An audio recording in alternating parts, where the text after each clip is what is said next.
This is my 2010 GMC Acadia. I've been hearing some clunking in the front end for some time now, and I've been meaning to work on this and see what the issue is. So I believe it's one of two things. I believe it's the end links. They're the original ones in the car. OEM stuff, no grease fittings, and that could be the issue. And I believe it also may be the bushings on the sway bar or the anti-roll bar. I've looked at them as closely as possible without actually taking them out, and they look pretty poor, so I'm going to change those as well too. So I started here on the end links. You would think it's a pretty straightforward job, just basically two bolts, one on the top, one on the bottom. The bolts are 18 millimeter here, and you need an 8 millimeter wrench on the end. Unfortunately, the 8 millimeter wrench on the end was spinning, at least on the top bolt, and I couldn't get it off. The bottom one came off just fine, and I'll take it off and I'll show you to you in just a second. But what I had to do, because I tried heating this. I don't want to heat it too much because of the gas shock right here. I was a little concerned about heating this too much. But heat wouldn't take it off, pounding and beating on it wouldn't take it off. So what I ended up doing is cutting the end link on the back side of it. You can see right here. Just using a 4.5 inch disc, a brand new disc, in my angle grinder, doing just like this. I was able to reach up behind here. And very carefully just cut it right off and everything. You know, I don't need to show you that. It's pretty straightforward, but that's the way I had to cut it off. So what I had to do then, this part fell away just like that. This part here was stuck in there. So I ended up beating on it a little bit, pushing it back and forth, wiggling out. I had to end up cutting it really close on the back side, and I want to make sure I didn't scratch up this or cut this part up here to prevent any rust or anything like that. But I finally got it off. The bottom end, again the 18 millimeter bolt. Here, I'll take it off here.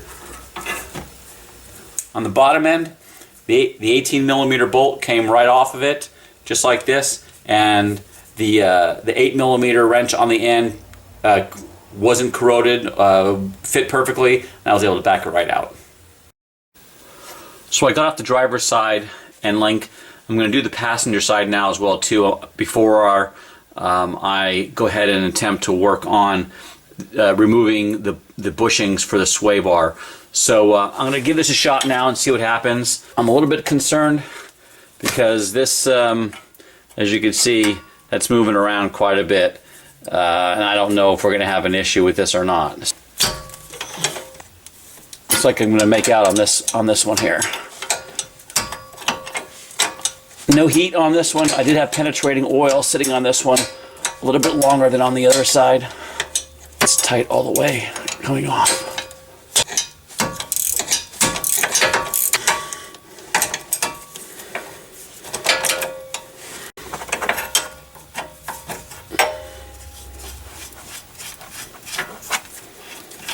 Well, that was good.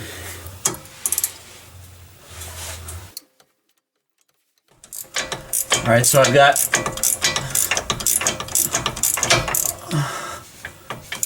the bottom one is not slipping, and the bolt or well, so much for not slipping.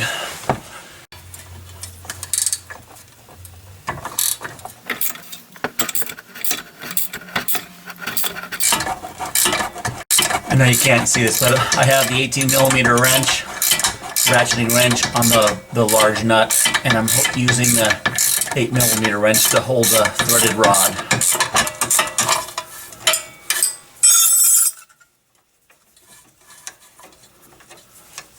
Success!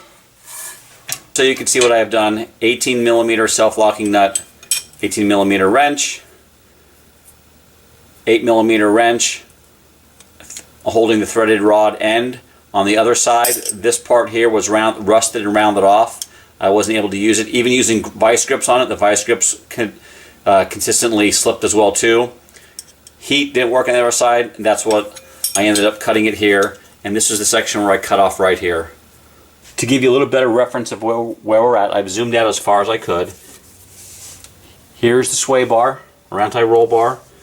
Right here I already have a socket on the top of the front of the two 15 millimeter bolts. I'm going to zoom in just so you get a better idea of what I'm doing.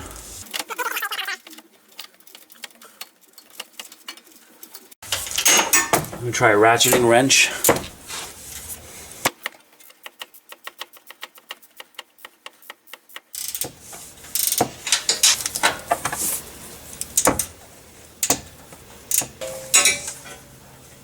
I'm just turning out the nut now with my fingers.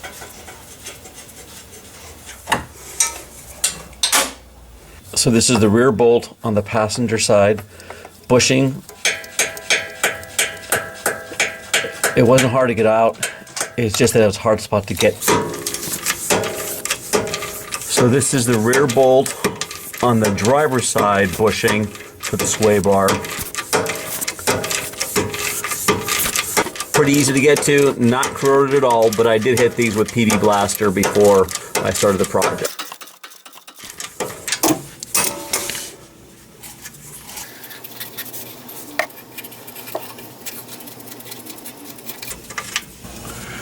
So here's the original bushing. They pop right out. They're split bushing, so they fit over the sway bar.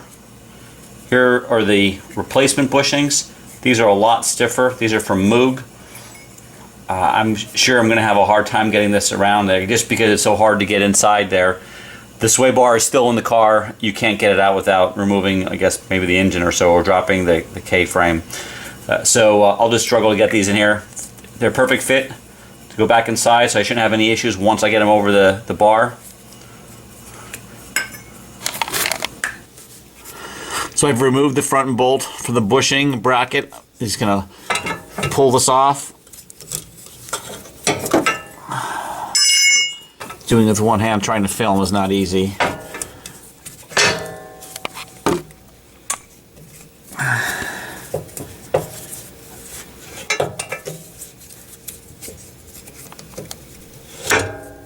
There we go. So here's the new bushing in place. I'm going to place the bracket over it right now.